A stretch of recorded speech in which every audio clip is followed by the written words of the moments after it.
I am Lucinda Curran, your host for the Environmental Sensitivities Symposium, a world-first event.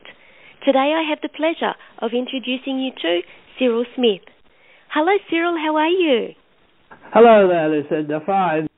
So could you tell everybody about the work that you do, please? Well, as an old man in retirement, what I'm doing at the moment is measuring frequencies, and that means frequencies from circadian rhythms, months, years, to optical.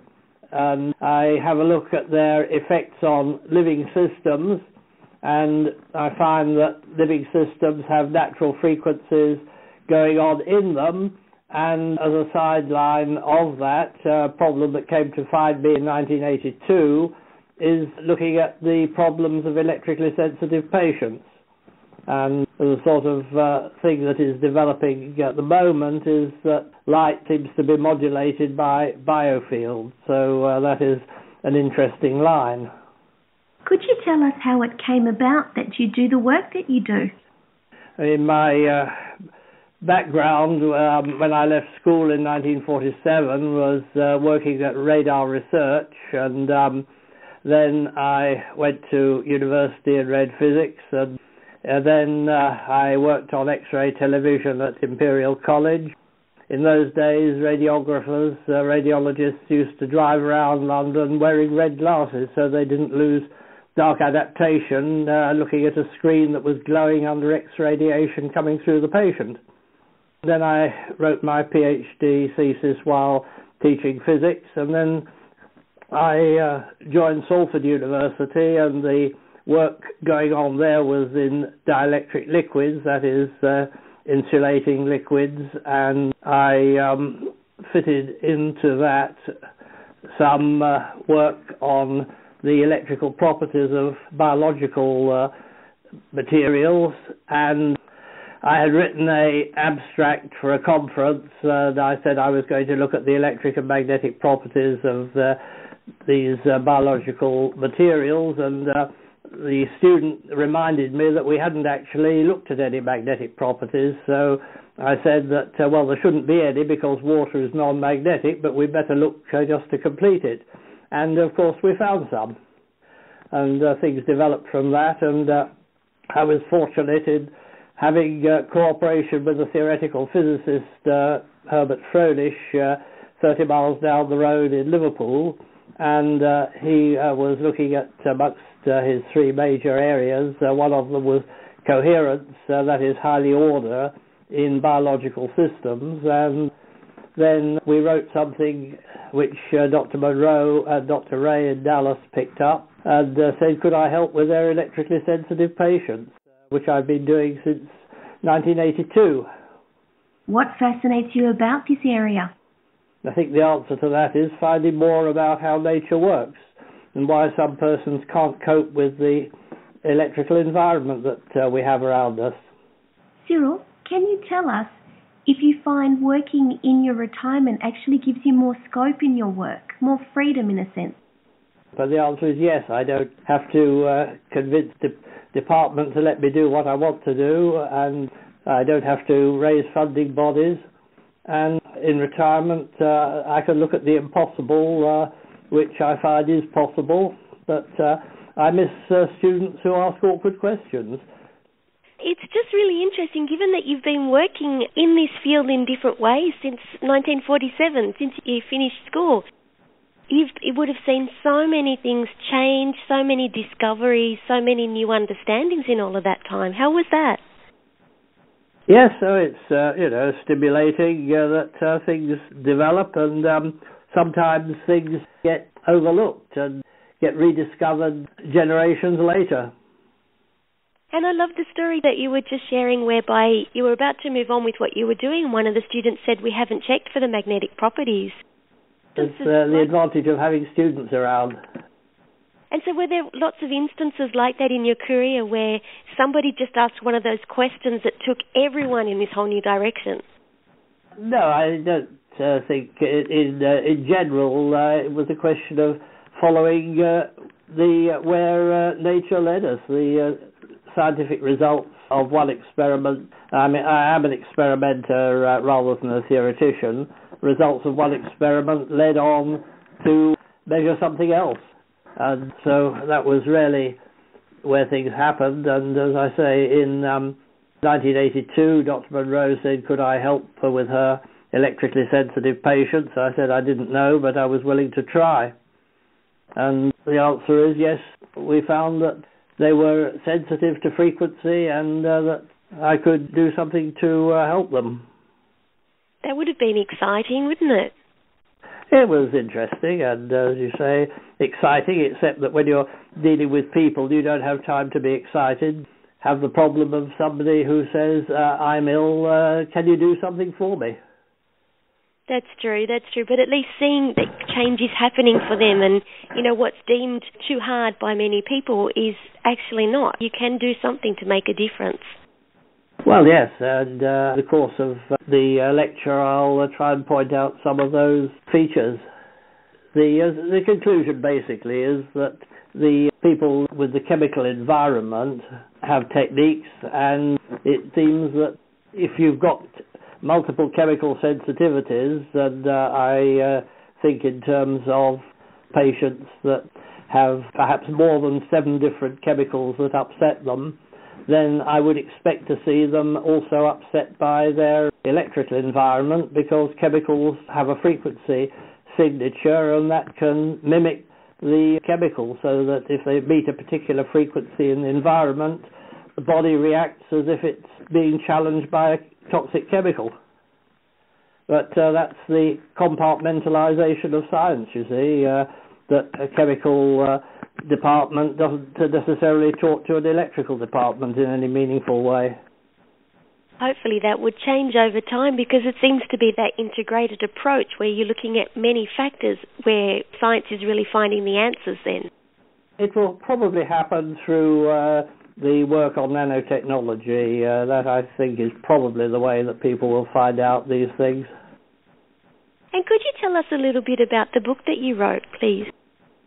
As a result of work that we did with Dr. Monroe, we did a press demonstration for a patient that was very sensitive to the electrical environment, in particular 50 hertz power lines, and that resulted in an article in a newspaper, and a editor of the publishers that I wrote the book for, which took 5 years. I said that I wouldn't do anything more than write a treatise if I didn't have cooperation with the journalist Simon Best that did the interview there, and we worked together, and eventually the book came out.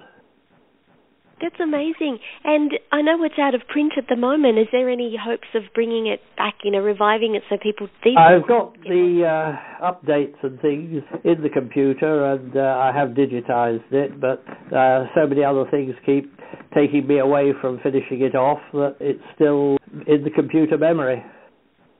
I understand. So eventually it might actually happen, and that would be wonderful. I'm sure there's a lot of people that are waiting to reread it and also share it with new audiences. That would be awesome to have. Well, I hope so.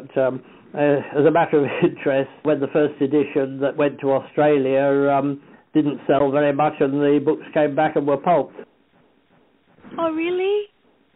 You've got to say the right thing at the right time, and in general I think I'm a messenger that doesn't say what the king wants to hear.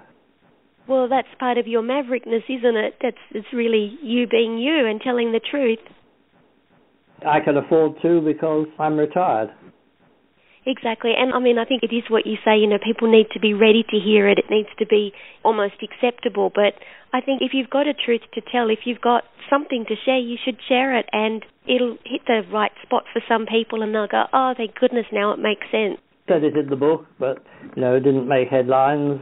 My friend Jacques Benveniste told me that he'd published his work in 2 pharmacological journals, and he thought it was important. Nobody had noticed it there, and look what happened when it was noticed. He got thoroughly rubbished. I think it touches the hearts of the right people, and I know some people here in Australia are actually waiting to get hold of the new copy, so definitely let us know when that's about, and we can spread the word, because people are keen to get hold of it. So what is it that makes you, I guess, get up in the morning and go back to work even though you have retired? I don't do it on that basis. I mean, there's an awful lot of things to do in retirement, and I fit it in when I can. I don't work to a routine 9 to 5 anymore.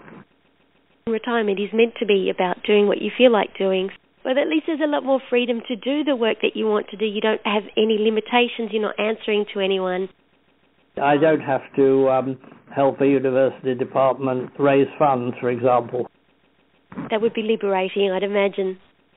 You know, you don't have to do work which is going to bring in money, and this sort of electrical environmental work is clearly impossible, and nobody would fund it. And nobody would admit that there is a problem, because that might incur legal liability. It's a crazy world we live in. I'm glad you've got the freedom to do and say what you need to do. I think it's really wonderful. Can I just ask you, what made you start looking outside of EMF for those vibrations, for the electromagnetic field, from other things? Well, it isn't just electromagnetic fields, it's frequency, because I have seen patients that were sensitive to the sound vibrations on weather fronts, and they were definitely not sensitive to frequencies electrically or magnetically, but you put the frequency into a loudspeaker and they reacted immediately. So it's a question of what particular body system is disturbed. Now, I've seen hundreds of electrically sensitive patients, and I haven't seen two alike. It's a nice part about it, I think. I mean, it's nice, but it's frustrating. Everybody's so unique, and I think when it comes to this level of ill health, it really is about the individual and what they need. The characteristics of electrically sensitive patients are that they complain loudly and vociferously that nobody does anything for them. They know that they feel better if something's switched off. So you could see sort of two camps. One saying, like the early days of the automobile, where you had somebody walking in front of it carrying a red flag, but that hasn't stopped the automobile splurging all over the world, and the world just won't function without the modern electronics, and the point being that people who are sensitive need to get themselves chemically detoxified. And nobody's going to pay for that. It's a labour-intensive operation. If the patients get their toxic load of chemicals removed, the electrical problems usually go. Do you think one causes the other? Well, the chemical one is clearly affecting whatever body systems the chemical happens to affect, and frequencies of the electrical system mimic that. Basically, the important thing is that a frequency can have a chemical effect and a biological effect. As long as the official line stays in classical physics, and then they're quite safe. They can't be disproved that there is no effect. And you've got to look at quantum physics, because classical physics can't describe chemistry. It can't describe a chemical reaction. And if you're looking at a frequency producing a chemical reaction or stopping a chemical reaction, then you're not in classical physics anymore, but in quantum physics. It's so fascinating. One of the frustrations in science is it is very pigeonholed. There are very clear delineations between what is and what isn't. Like you said, the chemical department doesn't talk to the electrical department all that well, because it's compartmentalised, that the flow of information doesn't sort of happen so easily. Yeah, well, at Salford I set up a medical electronics course which was serviced in the electrical department, but was serviced by the chemistry, biology and physics people, and I'm afraid that stopped when the university took an 80% cut in resources overnight, because the departments could no longer provide the servicing. Everybody, Cyril Smith will be a speaker at the Environmental Sensitivities Symposium. You can find out more at environmentalsensitivities-symposium.com.